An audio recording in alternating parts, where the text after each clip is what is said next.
Hello everyone, स्वागत है आप सभी के बस यूट्यूब चैनल राय एजुकेशनल में। आज के मॉर्निंग सेशन में आज के प्रमुख अखबारों से कई महत्वपूर्ण अपडेट को क्लियरिफाई करेंगे, जिनमें शिक्षा विभाग से जुड़ी बहुत इंपॉर्टेंट अपडेट और आने वाली नई भर्तियों के संबंध में इंपॉर्टेंट अपडेट बातचीत करेंगे, जिनमें प्रमुखता से बात करेंगे 69,000 भर्ती सी 69,000 भर्ती में इम्पॉर्टेंटली ये बात है कि ऑर्डर संबंधित जो भी चीज़ें हैं, जो भी बड़ी बातें हैं, वो आज सप्लीमेंट्री लिस्ट में ऑर्डर आपका 1198 बटा 2020 Ramsharan Maurya versus state of UP, अगर वो देखने को मिल जाता है दोनों सप्लीमेंट्री या कॉज लिस्ट में, उम्मीद है कि सप्लीमेंट्री में ही ये मेंशन आपको देखने को मिलेगा, तो वहाँ से ये बात तय हो जाती है कि कल आपका ऑर्डर आ रहा है और आप लोग एकजुट रहिएगा। लेकिन अगर यहाँ पर कुछ नहीं देखने को मिलता है तो मैं बता रहा हूँ कि आज ही अपनी रणनीति आप सभी तय कर लीजिए कि कल आपको क्या करना है एससीईआरटी पर, ठीक है ना।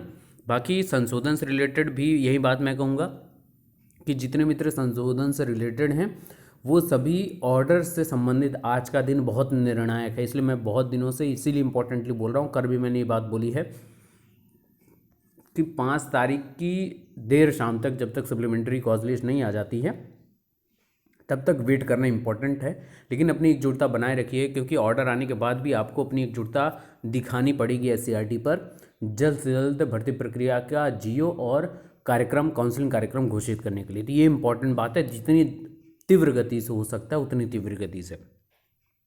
बहरहाल आगे बात करते हैं यूपी में शिक्षा सत्र के बीच तबादले पर रोक, एल्टीग्रेड अभ्यर्थी नियुक्ति की मांग के लिए करते हुए पहुंचे हैं आयोग। और सीटेट 2020 जो आज तक का सबसे बड़ी अपडेट यही है कि सीटेट 2020 परीक्षा तिथि घोषित कर दी गई है और टीजीटी पीजीटी भर्ती में रिक्त पदों से खेल वाले नपेंगे। 68,500 भर्ती पुनर्मूल्यांकन की काउंसलिंग की जानकारी तलब की गई है और बड़ी बड़ी भर्तियों की अपडेट बातचीत करेंगे। नए वैकेंसीज किस में आ रही हैं, किन पदों पर आ रही है, उस पर भी बातचीत करेंगे। तो चलिए वीडियो शुरू करते हैं।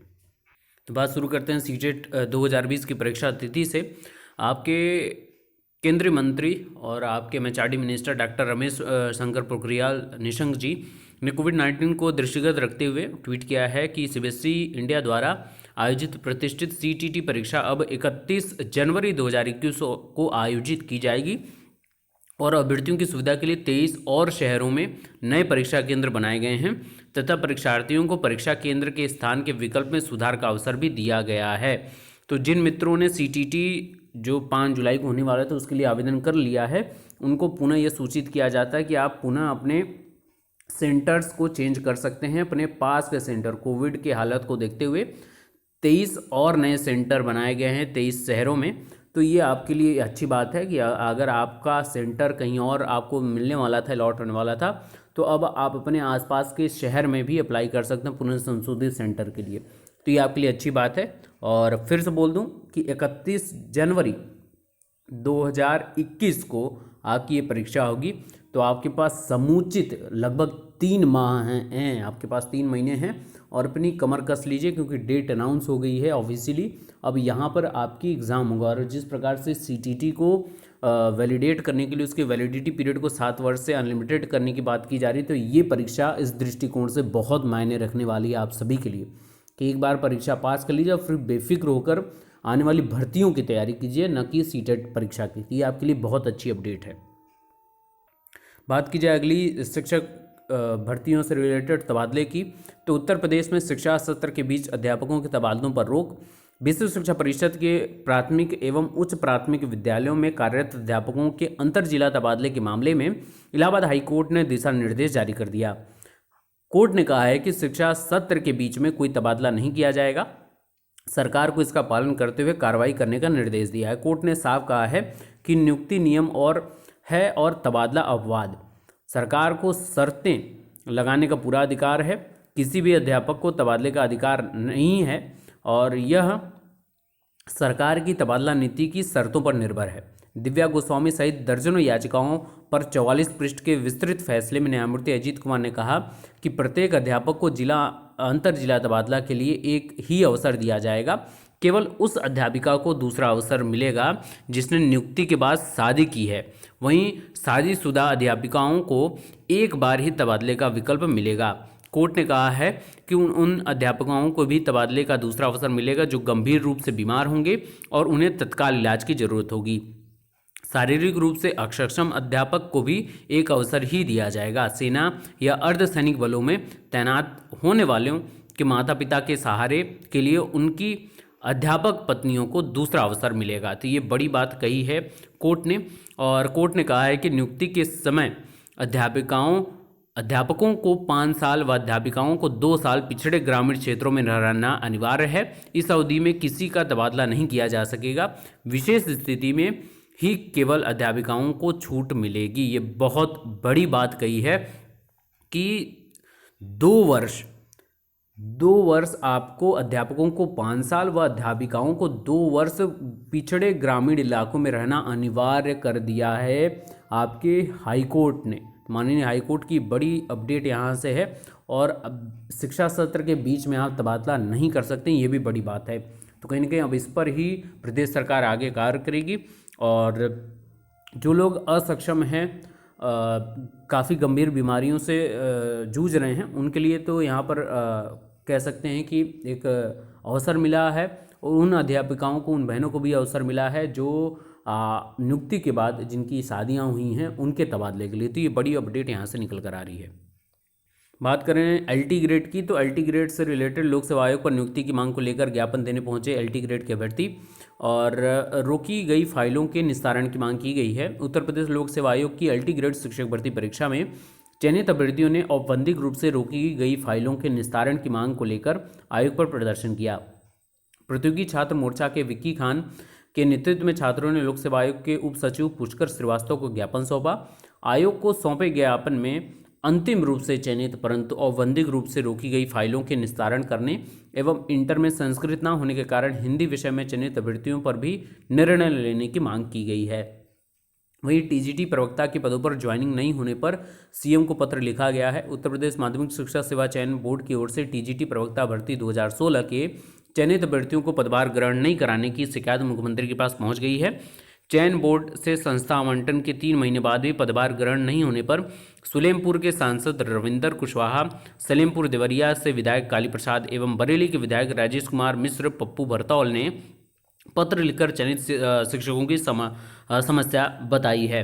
तो ये इम्पोर्टेंट बात है कि जनप्रतिनिधि अपने शीर्ष को अपनी बात, क्षेत्र के अभ्यर्थियों की बात, तकलीफ को पहुंचा रहे हैं और इसका निस्तारण जल्द से जल्द होना चाहिए।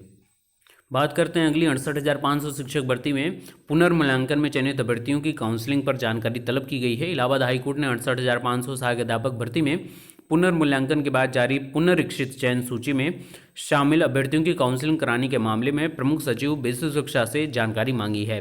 पुनर्मूल्यांकन में सफल अभ्यर्थियों ने काउंसलिंग कराए जाने की मांग को लेकर याचिका दाखिल की है। उनका कहना है कि पुनरीक्षित सूची जारी होने के बाद भी काउंसलिंग नहीं कराई जा रही है। यह आदेश न्यायमूर्ति यशवंत वर्मा ने शशिकांत सिंह व 4 अन्य की याचिका पर दिया है। तो जितने अभ्यर्थी हैं उन विचाराधीन जिनका किया गया उनको जल्द से जल्द काउंसलिंग की बात की जा रही है और याचिका की अगली सुनवाई 26 नवंबर को होगी। वहीं बात करें टीजीटी पीजीटी स्पेशल की, तो शिक्षकों के रिक्त पदों में खेल करने वाले न पाएंगे। प्रदेश के अशासकीय सहायता प्राप्त माध्यमिक विद्यालयों में शिक्षकों के रिक्त पदों में खेल करने वाले जिला विद्यालय निरीक्षकों यानी DIUS पर कार्रवाई होगी।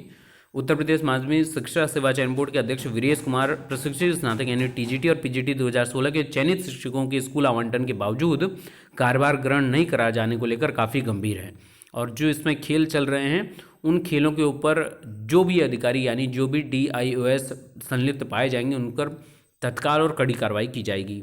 अब कुछ भर्तियों की बात कर लेते हैं। नगरीय निकाय में 488 पदों पर भर्ती जल्द आपको देखने को मिलेगी और कौन कौन से पद हैं इसमें अधिकारी हैं नगर पंचायत आपके 204, राजस्व निरीक्षक के 26 पद, अवर अभियंता जो जल से रिलेटेड है उनके 111 पद, अवर अभियंता जो सिविल के हैं उनके 80 पद, अवर अभियंता विद्युत एवं यांत्रिकी के 18 पद और सहायक लेखाकार के 49 पदों पर बड़ी भर्ती यहाँ पर देखने को मिलेगी नगरीय निकाय में।